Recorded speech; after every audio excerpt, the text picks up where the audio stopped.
In 1932, Los Angeles hosted the Summer Olympics, and the LA Coliseum was the site of the opening ceremonies. Over the years, this historical landmark has been home to the LA Rams, the Raiders, the Dodgers, and of course, USC still plays its football games there. And now flips it to a man, and the catch is made by Taj Washington. Touchdown, USC.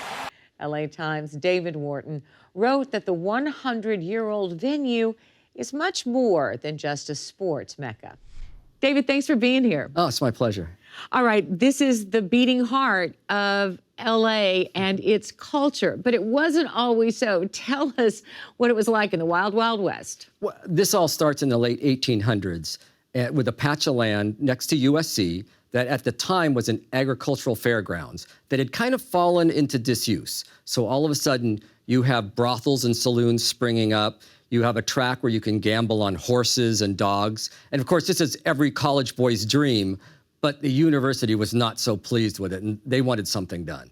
And so they get together, and Exposition Park, and then a couple years later, the audacious Coliseum was built.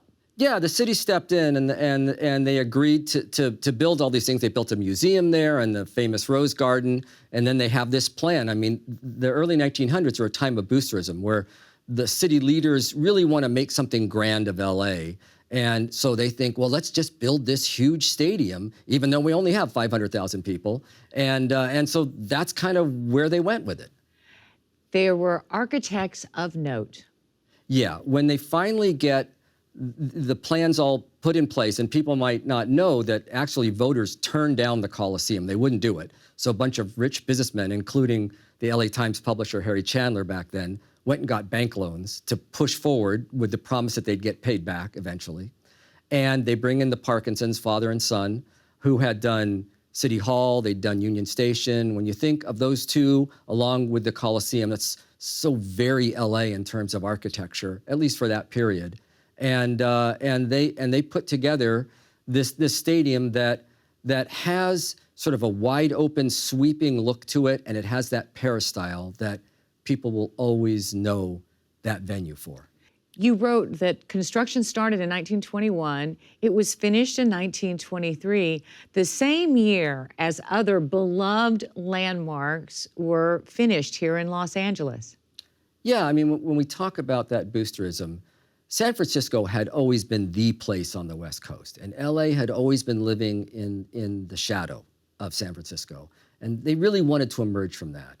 And so 1923, you have not only the Coliseum, you have the Hollywood sign, the Biltmore Hotel, early Disney cartoon studios. So this is a moment where you get a glimpse of what LA wants to become and what it'll eventually be. You have to walk us through some of the great moments in the Coliseum's history. Well, look, geographically, this is at a midpoint of a city that's growing leaps and bounds in every direction, doesn't have a vibrant downtown like other cities, so it needs kind of a cultural stage, a civic center. So, you know, when Charles Lindbergh has made his transatlantic flight and he's touring the country, they parade him through downtown, take him straight to the Coliseum where he speaks to thousands, tens of thousands of people. And this continues for decades onward. You've got JFK accepting the Democratic nomination there. You've got Martin Luther King, Pope John Paul II, Nelson Mandela. Whenever a figure of national or international importance comes to Southern California, chances are the Coliseum is where they're going to go to deliver their message. Those are all things that kind of stand out in the history of the venue and the city, but not everything went well. Early on, they decided to have a ski jump competition, and they built a ramp that started on the field and went up over the top of the stands, and they covered it with fake snow, and then it rained, of all things, in LA.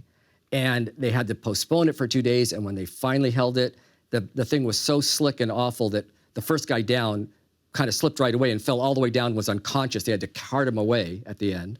And you had some other events that didn't work well. They tried to put in an ice rink for Sonja Henie that melted in the heat. And then years later, so most recently, there was a porn filmmaker who put together a kind of vaguely worded application and was allowed to film 40 minutes of sex on the field at the Coliseum before anyone realized what was happening. And the film came out, and it wasn't until a few years later that people figured out that the Coliseum had been duped. So it was not a great moment in the stadium's history. And yet there were so many pop culture moments that people did love. The Rolling Stones were there.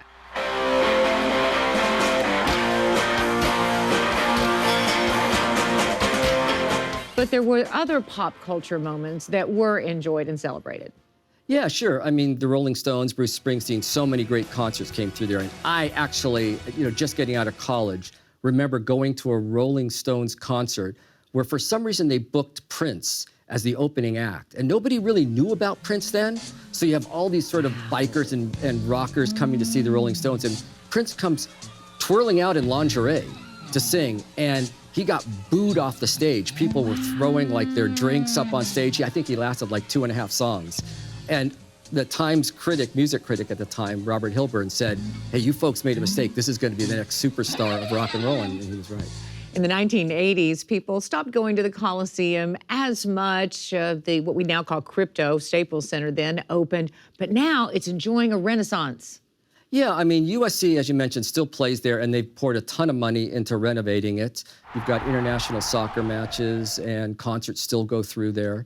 And then in 5 years, we've got the 2028 Olympics, and LA will join a very small number of cities to have hosted the Olympics 3 times, and the Coliseum will become the only stadium that has lasted long enough and stayed relevant long enough to be a big part of 3 Summer Olympics. So I think that's a record that will never be broken. David Wharton writing about the history of our beloved Coliseum. Thanks, David. Thank you.